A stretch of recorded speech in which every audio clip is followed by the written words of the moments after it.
Welcome back, my friends. It is October 24th, 2018, 8:50 p.m.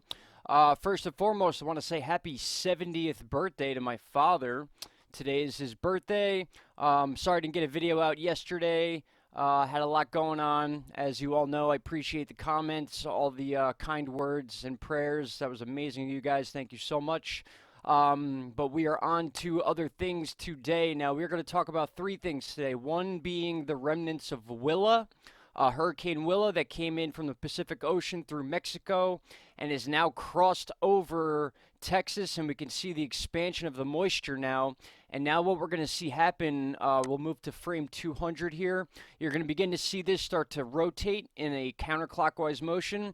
It's going to move basically up the Ohio River Valley and then turn into somewhat of a nor'easter. And we talked about this a little bit yesterday, so we're going to also look at that on Tropical Tidbits.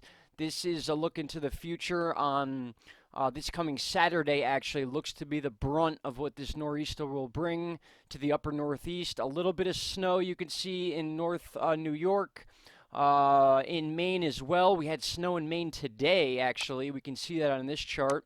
If we back her up here to frame one, you could see this moisture system up here, this low pressure system was swirling around and actually dumped a significant amount of snow in parts of Maine. So the temperatures are there, guys. That's what we're focusing on now with this nor'easter. Nor'easters can be rainmakers or they could be big snowmakers, and it depends all on the jet stream and what the temperatures are at the time of arrival. As of right now, it looks like there are spotty areas in New York and, like I said, Vermont, New Hampshire that will see snow from this possible nor'easter. But then again, we just don't know yet. We got to wait a couple more days. We got to see what the temperatures bring. Also, we have more than likely one of the biggest typhoons in modern history, Super Typhoon Yutu, I believe it's called. It's Y-U-T-U, Super Typhoon Yutu. Almost sounds like YouTube in a way. Pretty interesting. The most powerful tropical cyclone on Earth in 2018. So they use titles like this to draw attention, obviously, but this is a fact. It's the most powerful tropical cyclone on Earth this year. I don't believe this is the strongest one ever. It is pushing that limit. It's pushing that those wind speeds. We're talking 220 mile an hour gusts, 180 mile sustained winds. I believe were the most recent readings. It just passed over a group of islands, Tinia and Saipan, on Wednesday, and that was basically just in the last couple hours. I have that pulled up here on Google, or Ventu Sky rather. We'll take a look at this typhoon. This thing is a monster. It's already a Category 5. As we zoom in, you could see these islands here. They're basically saying that these islands were just destroyed.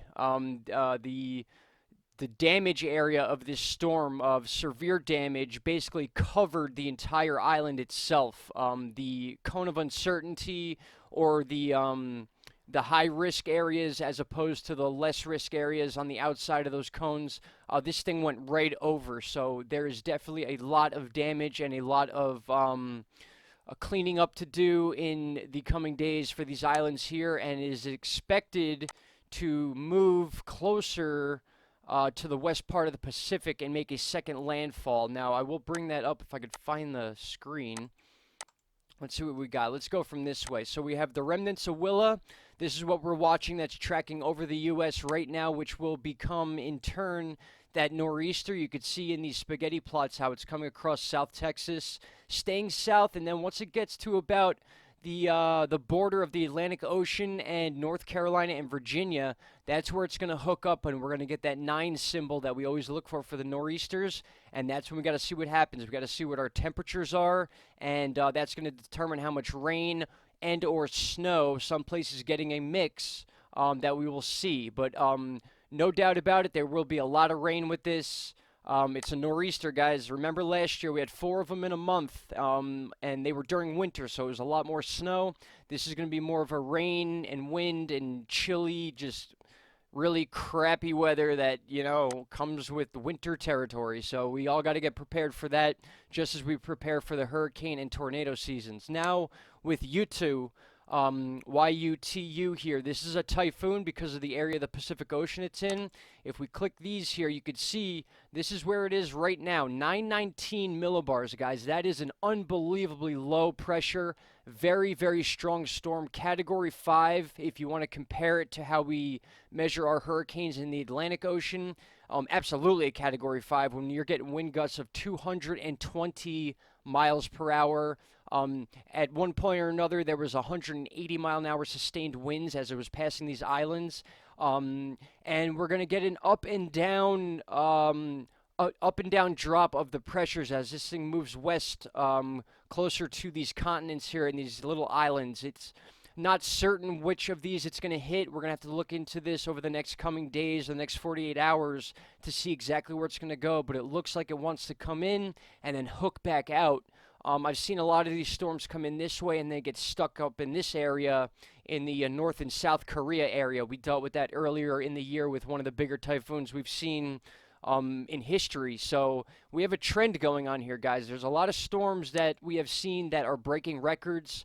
2005 was a very, very record-breaking year for hurricanes, and it just so happens that today, 13 years ago, was Hurricane Wilma. That was the storm that became a Category 3 right before it hit Cape Romano, Florida. If you guys remember that, that was right around this area, Florida. It crossed over Florida. It weakened a bit to a Category 2. Then it became a Category 3 again and rode up the East Coast and then kind of dissipated underneath Nova Scotia. So it actually had multiple landfalls. I think I brought up an article. I did. Wow. Look at that. I was prepared today. So Hurricane Wilma of 2005. Obviously, this is significant because this is the 13-year anniversary of this storm. Not to mention, we are currently dealing with the letter W crossing over the U.S. So at the same time of year 13 years ago, we had the letter W as far as our progression in the storm list. So that's pretty interesting. As Willa is crossing the U.S., we are on the anniversary of Wilma from 2005, which did a lot of heavy damage in Cuba, parts of Cancun, Mexico, and then obviously those areas around Cape Romano, Florida, were definitely significantly hit by this storm. So that's a bit of an anniversary history lesson for you guys.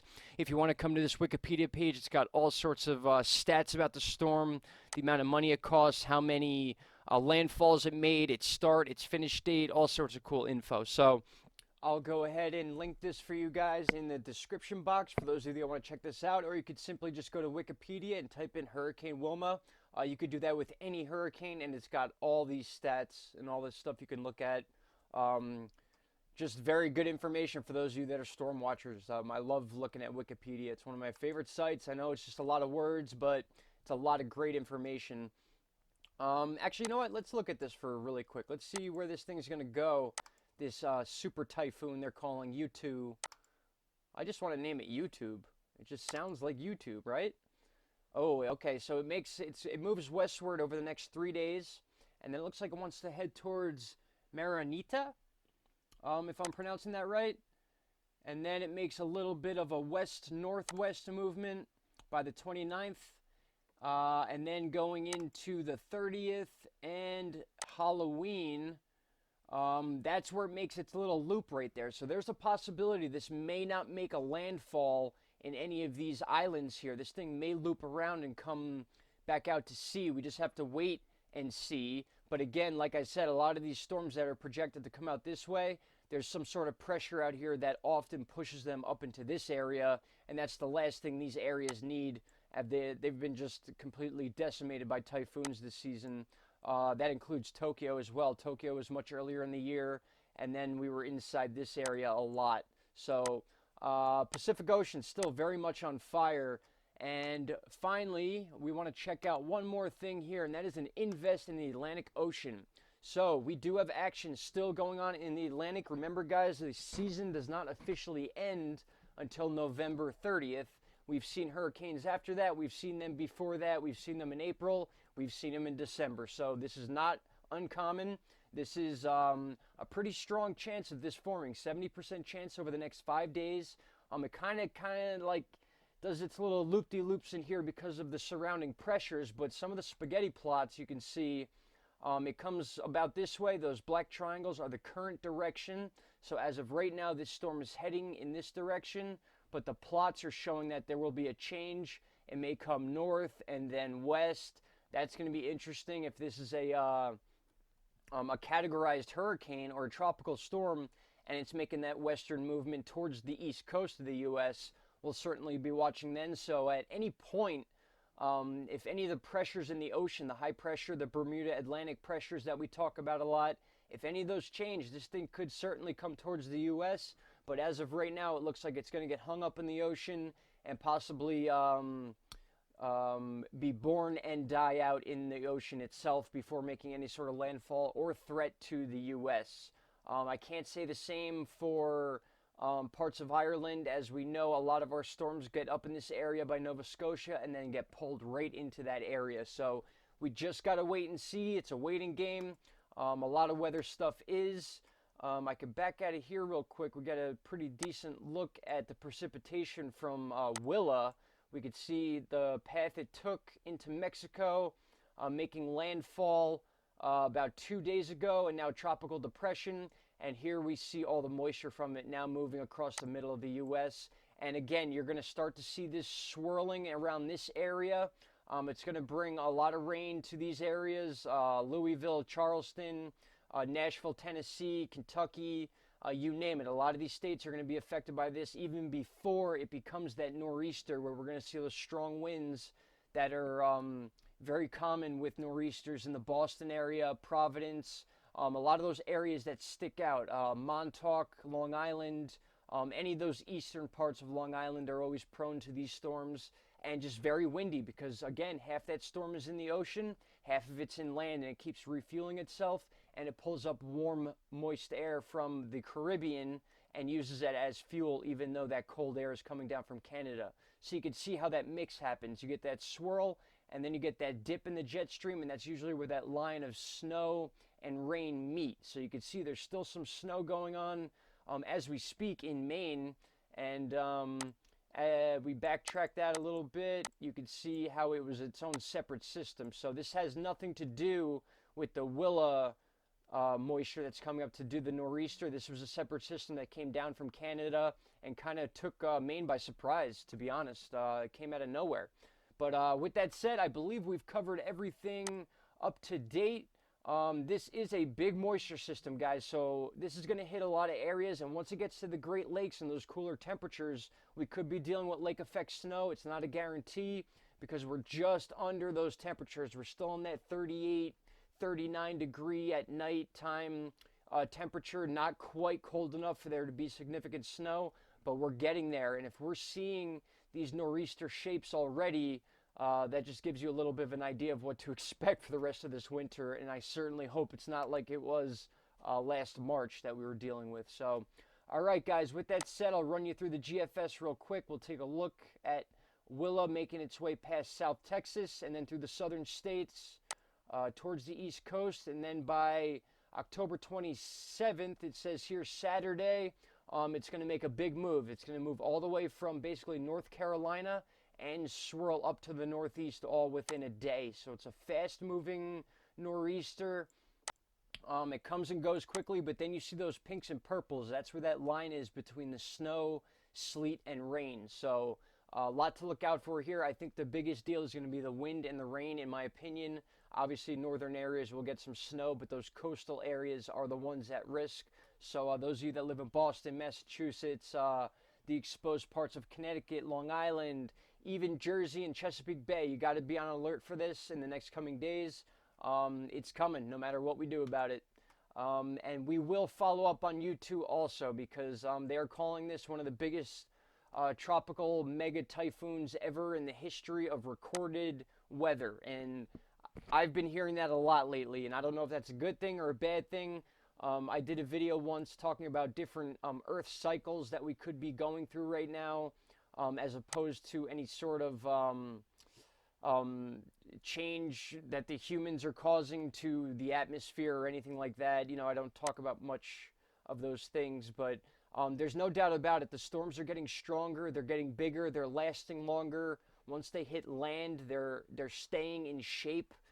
Just a lot of things we have not seen, and that is even verified by meteorologists on TV, like literally saying this on TV, not really knowing what to tell people sometimes. That's why they give the cone of uncertainty. That is a fairly new thing we've been dealing with.